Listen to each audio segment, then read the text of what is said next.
आप देख रहे हैं भव्या श्री न्यूज और मैं हूं आपके साथ आदित्य। कौन बनेगा करोड़पति के मंच पर 16 सितंबर को हॉट सीट पर विराजमान हुए थे प्रख्यात कृष्णा शेट्टी। देखिए इनका तस्वीर हम आपको स्क्रीन पे दिखा रहे हैं, जो कि बेंगलुरु कर्नाटक के रहने वाले हैं। इनके विषय में हम आपको बता दें कि ये एक मल्टीनेशनल कंपनी में काम करते हैं।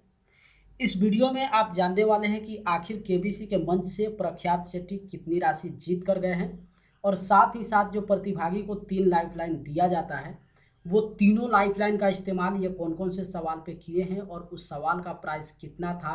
लेकिन उससे पहले हम आपको बता दें कि केबीसी के मंच से ये 25 लाख जीत कर गए हैं।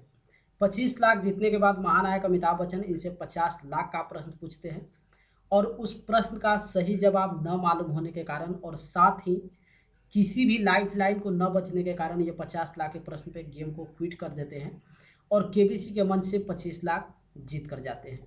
दूसरी एक और बात इनके विषय में हम आपको बता दें कि जैसा कि आप जानते हैं केबीसी सीजन 14 की बात करें, यानी कि कौन बनेगा करोड़पति 2022 में प्रत्येक फ्राइडे को शानदार शुक्रवार एपिसोड प्रसारित किया जाता है। और ये जो एपिसोड है ये केबीसी प्ले अलोंग खेलने वाले प्रतिभागी को समर्पित किया गया है।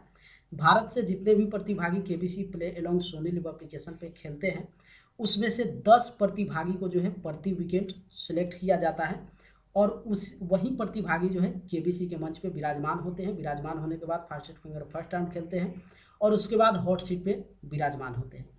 इस बार की बात करें यानी कि 16 सितंबर की बात करें तो 16 सितंबर में भी फास्टेस्ट फिंगर फर्स्ट राउंड के दौरान 3 प्रश्न पूछा गया था और 2 प्रश्न, पहला प्रश्न का ये बिल्कुल सही जवाब दिए थे, उसके बाद दूसरा प्रश्न कोई और सबसे पहले जवाब दिए थे।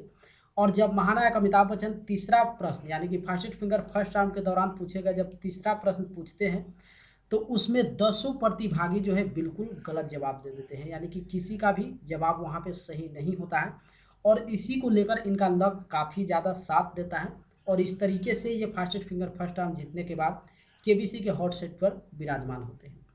अब चलिए आपको दिखाते हैं कि आखिर प्रख्यात शेट्टी अपने तीनों लाइफलाइन का इस्तेमाल कौन कौन से सवाल पे किए हैं। तो हम आपको बता दें ये अपनी पहली लाइफलाइन का इस्तेमाल 5000 के सवाल पे करते हैं, जो कि ऑडियंस पोल था। देखिए 5000 का सवाल हम आपको स्क्रीन पे दिखा रहे हैं। भारत में इनमें से क्या डबल ए और ट्रिपल ए जैसे प्रकारों में आता है? 4 ऑप्शन है। ए बैटरी सेल, बी कप, सी फिल्में और डी कार। तो इस सवाल का इनके पास सही जवाब नहीं मालूम था, इसलिए ऑडियंस पोल का इस्तेमाल करते हैं। और जैसा कि आप देखिए स्क्रीन पे देख रहे हैं, ऑडियंस के द्वारा सबसे ज़्यादा जिस ऑप्शन को परसेंटेज दिया गया था वो था ऑप्शन ए। इस तरीके से ऑप्शन ए बैटरी सेल को लॉक करवाकर ये जीत जाते हैं 5000। उसके बाद ये अपनी दूसरी लाइफलाइन का इस्तेमाल करते हैं 80,000 के प्रश्न पे, जो कि 50-50 था। देखिए 80,000 का सवाल हम आपको स्क्रीन पे दिखा रहे हैं। आम तौर पर एक मानवीय जांघ में कितनी हड्डियां होती हैं? 4 ऑप्शन है। ए 1, बी 5, सी 3 और डी 4। तो इस सवाल को लेकर ये कंफ्यूज थे, इसी को लेकर 50-50 का इस्तेमाल करते हैं। और जैसा कि आप जानते हैं कि 50-50 में 2 गलत विकल्प को रिमूव कर दिया जाता है, उसके बाद ऑप्शन सी और डी यहाँ से हट जाता है। उसके बाद ये ऑप्शन ए यानी कि एक को लॉक करवा कर जीत जाते हैं 80,000। उसके बाद फिर ये अपनी तीसरी और आखिरी लाइफलाइन का इस्तेमाल करते हैं 12,50,000 के प्रश्न पे, जो कि वीडियो कॉल और फ्रेंड था। देखिए 12,50,000 का सवाल हम आपको स्क्रीन पे दिखा रहे हैं। कौन से भगवान ऋषि वाल्मीकि के सामने प्रकट हुए और उन्होंने रामायण लिखने को कहा था? 4 ऑप्शन है। ए भगवान राम, बी भगवान शिव, सी भगवान विष्णु और डी भगवान ब्रह्मा।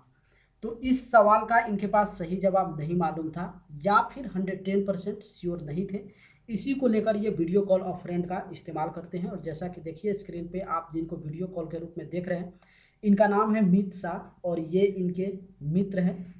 और इनके तरफ से भी जो है यहाँ पे ऑप्शन डी यानी कि लॉर्ड ब्रह्मा को 80% चांस दिया गया था, हालांकि ये भी 110% श्योर नहीं थे।